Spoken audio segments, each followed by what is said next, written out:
Hello दोस्तों, मेरा नाम है नितिन और आप देख रहे हैं एक्सॉन एकेडमी। और आज की इस वीडियो में मैं आपके लिए एक नया टॉपिक लेके आया हूं।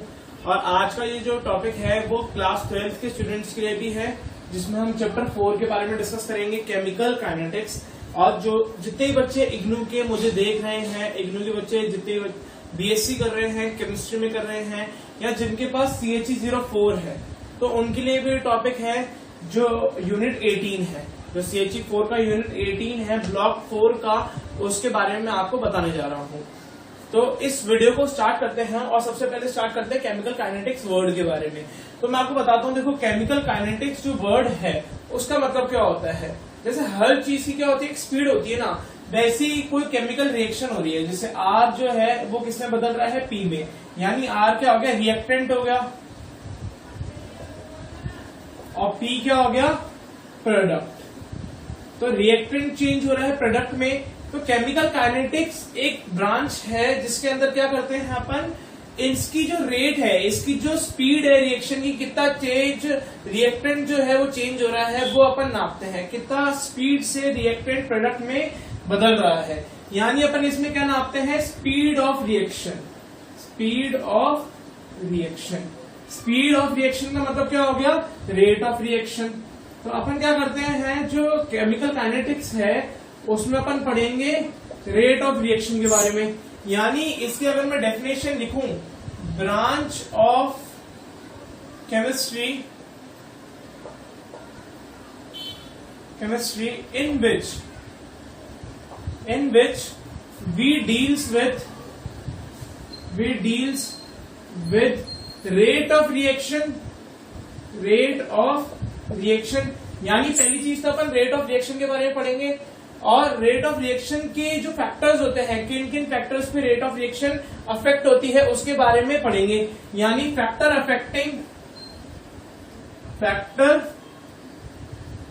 अफेक्टिंग रेट ऑफ रिएक्शन, यानी कौन कौन से फैक्टर रेट ऑफ रिएक्शन को अफेक्ट करते हैं, इसके बारे में अपन देखेंगे। और इसका एक और पार्ट है मैकेनिज्म ऑफ रिएक्शन।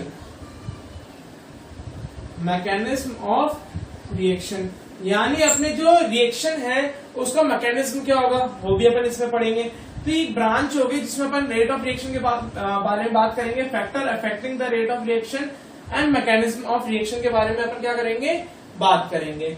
तो देखो, एक जनरली मैं आपको एक रिएक्शन बताऊं, जैसे कोई रिएक्शन हो गई, रेट हो गई, है ना। जैसे अपन इसे सिंपली क्या लिख लेते हैं, रेट लिख लेते हैं। ये रेट जो रिएक्टेंट है वो किसमें बदल रहा है, प्रोडक्ट में बदल रहा है। रिएक्टेंट है वो किसमें बदल रहा है, प्रोडक्ट में। मान लेते हैं एट टाइम 0, यानी इनिशियल टाइम पे, 0 टाइम पे इसकी जो कंसेंट्रेशन थी वो 10 थी, और इनिशियल में रिएक्टेंट की कंसेंट्रेशन 10 थी, और प्रोडक्ट की कंसेंट्रेशन कितनी थी, 0, क्योंकि रिएक्टेंट प्रोडक्ट में चेंज नहीं हुआ था। फिर एक टाइम बीता, यानी 10 सेकेंड का टाइम बीता, और रिएक्टेंट क्या हुआ, हाफ हो गया, यानी कितना हो गया, 5 हो गया, और प्रोडक्ट भी कितना बन गया, 5 बन गया। कितना बन गया, 5 बन गया। तो उसमें अपन रेट का मतलब क्या होता है, change in concentration of reactant या प्रोडक्ट अपॉन टाइम पीरियड, यानी अपन रेट को कैसे कैलकुलेट करते हैं कि रिएक्टेंट जो है उसकी कंसेंट्रेशन में कितना चेंज आया है, प्रोडक्ट की कंसेंट्रेशन में कितना चेंज आया है, अपॉन टाइम पीरियड। जैसे इस रिएक्शन में देखते हैं, रिएक्टेंट है उसकी कंसेंट्रेशन में कितना चेंज आया है, 10 - 5 यानी 5 आया है, और कितने सेकंड्स में आया है, 10 सेकंड्स में, यानी 1/2 क्या हो जाएगी, इसकी रेट हो जाएगी। ठीक है। तो रेट जनरल जो टर्म है रेट का, वो मैंने आपको मतलब बता दिया, रेट का जो मतलब है वो मैंने आपको समझा दिया। इसके बारे में और डिटेल में बात करते हैं। जैसे रेट ऑफ रिएक्शन का मतलब क्या होता है,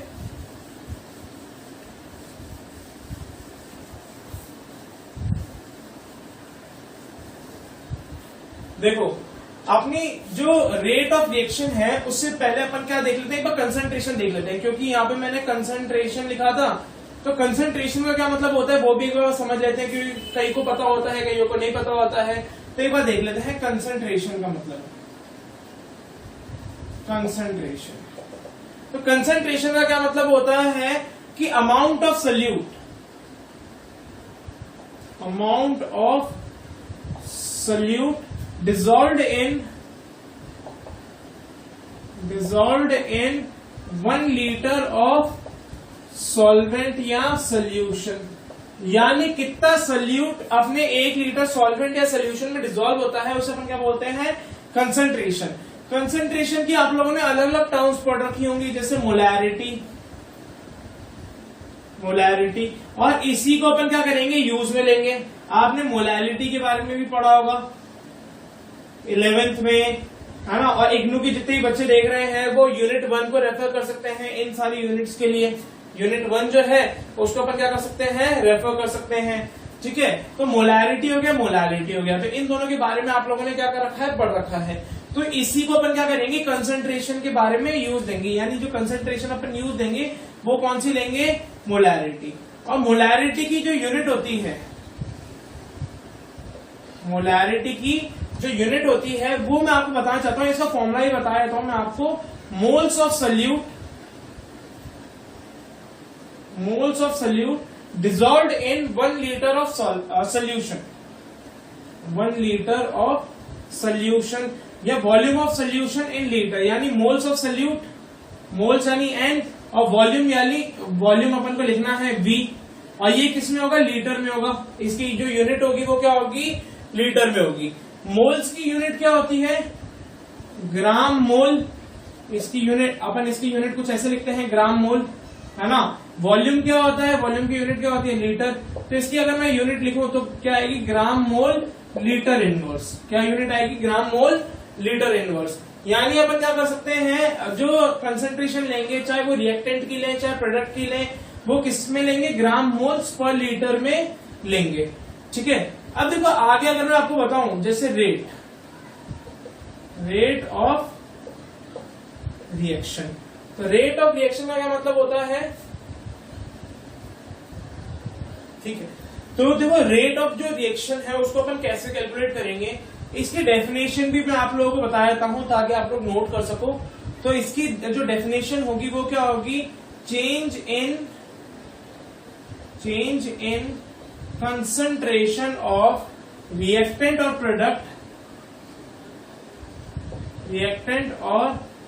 product in per unit time period,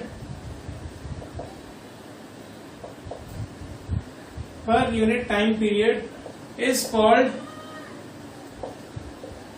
rate of reaction। तो इसको अपन क्या बोलेंगे, रेट ऑफ रिएक्शन बोलेंगे, कि अपनी चेंज इन कंसंट्रेशन या change in concentration of product पर यूनिट टाइम, यानी रेट क्या हो गया, चेंज इन कंसंट्रेशन,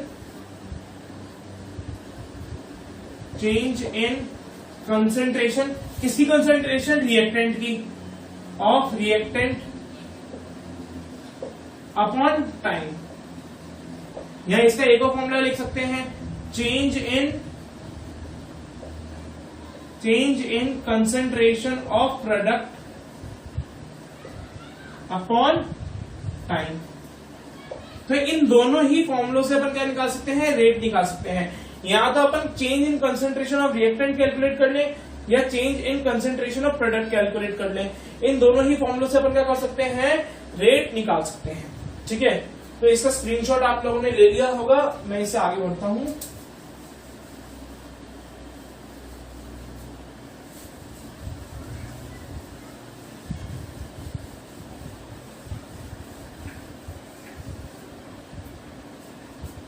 देखो आगे, देखो जो रेट ऑफ रिएक्शन होती है, वो किस पे डिपेंड करती है, चेंज इन कंसंट्रेशन पे डिपेंड करती है। किसकी, रिएक्टेंट और प्रोडक्ट की, दोनों की कंसंट्रेशन में जो चेंज आ रहा है उस पर डिपेंड करेगी। तो एक बार इस चीज को ग्राफिकल मेथड से भी अपन समझ लेते हैं कि ग्राफ क्या बोलते हैं। तो सबसे पहले देखो, अगर मैं चेंज इन कंसंट्रेशन, यानी अगर मैं कंसंट्रेशन में जो बदलाव आ रहा है, चेंज आ रहा है, उसके लिए ग्राफ बनाऊं, रिएक्टेंट के लिए ग्राफ बनाऊं अपॉन टाइम पीरियड, और दूसरा ग्राफ अगर मैं बनाऊं किसके लिए, प्रोडक्ट अपॉन टाइम पीरियड के लिए, प्रोडक्ट अपॉन टाइम पीरियड। तो इसका जो ग्राफ आएगा वो कुछ इस तरह आएगा।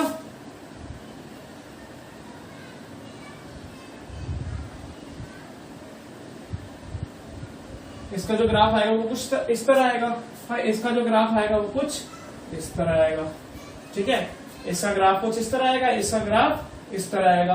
अब देखो एक बात बताओ मेरे को कि अगर मैं इस पॉइंट को कंसिडर करूं, तो इस पॉइंट को मैंने कंसिडर कर लिया। इस पॉइंट पे जो रेट ऑफ रिएक्शन है उसको मैं आर आई लिख दूं, यानी रेट इनिशियल, और इसमें जो टाइम पीरियड है उसको मैं लिख दूं टी आई, यानी टाइम इनिशियल। सेकेंड पॉइंट मैंने ये एज्यूम कर लिया। सेकेंड पॉइंट मैंने अगर ये एज्यूम कर लिया, इधर मैं अगर रेट लिख लूं तो इधर क्या लिख लूं आर एफ। फाइनल पॉइंट मैंने ये मान लिया, ये इनिशियल पॉइंट मान लिया, ये कौन सा मान लिया फाइनल पॉइंट। तो इससे मैंने क्या मान लिया आर एफ, और ये क्या हो जाएगा T2। अगर मैं इसके लिए रेट का फॉर्मूला लिखूं, रेट का क्या लिखूं फॉर्मूला लिखूं, तो क्या फॉर्मूला आएगा R F minus are I upon T2 minus T1। T2 minus T1 ये इसका फॉर्मूला आएगा। अब आप लोगों को पता है, देखो इस ग्राफ से पता चल रहा है कि जो आर आई है, आर आई है वो बहुत ज्यादा है। वो ज्यादा है किससे, आर एफ से, आर एफ से ज्यादा है। यानी आर एफ माइनस आर आई की जो वैल्यू है वो नेगेटिव में आनी चाहिए। किस में आनी चाहिए, नेगेटिव में आनी चाहिए। तो इसका मैं एक और फॉर्मूला लिख लूं, negative of change in concentration of reactant upon change in time. Negative of change in concentration of reactant upon change in time is equals to rate, है ना।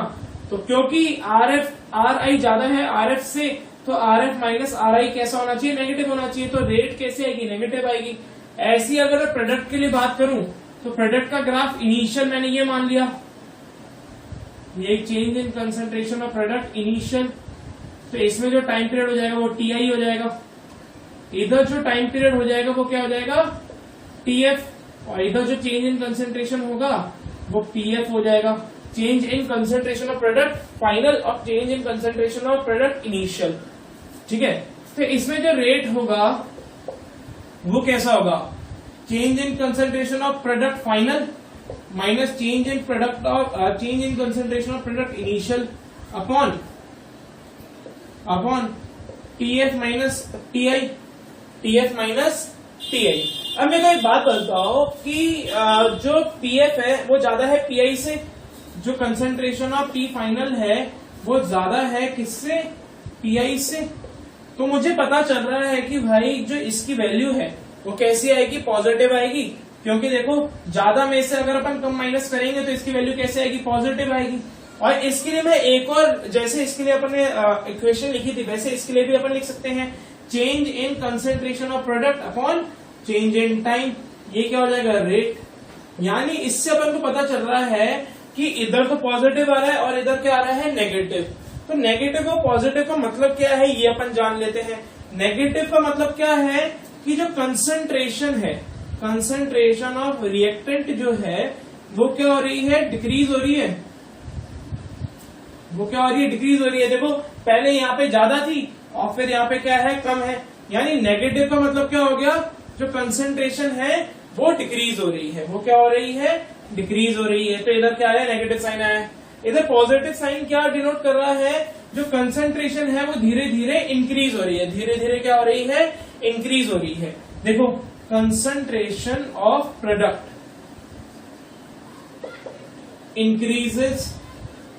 इंक्रीजेस, इसलिए इसका जो साइन आया है वो कैसा आया है, पॉजिटिव आया है। देखो यहाँ पे अपन को दिख रहा है, यहाँ पे कंसंट्रेशन पहले कम थी, अब यहाँ पे आएगा तो कंसंट्रेशन ज्यादा हो जाएगी। ग्राफ्स में अपन ने पढ़ा है, मैथ्स में अपन ने पढ़ा है, 9th में अपन ने पढ़ा था, 10th में भी अपन ने पढ़ा है कि ग्राफ्स में ऊपर होता है तो उसकी वैल्यू ज्यादा होती है, नीचे होता है तो उसकी वैल्यू कम होती है। तो एक ग्राफ से भी अपन को पता चल रहा है कि भाई पॉजिटिव और नेगेटिव साइन का मतलब क्या है, पॉजिटिव और नेगेटिव। चलो आज की वीडियो में बस इतना ही। आगे का मैं लेक्चर जो है वो कल अपलोड करूंगा और इसके आगे ही अपन क्या करेंगे, कल पढ़ेंगे। इसके बेसिस पे अपन क्या करेंगे, थोड़े बहुत न्यूमेरिकल करेंगे और वो न्यूमेरिकल प्रॉब्लम आप लोगों को इग्नू के पेपर में भी काम आएंगे और इग्नू वालों को इग्नू के पेपर में काम आएंगे और 12th वालों को 12th बोर्ड में वो काम आएंगे। ठीक है, आज के वीडियो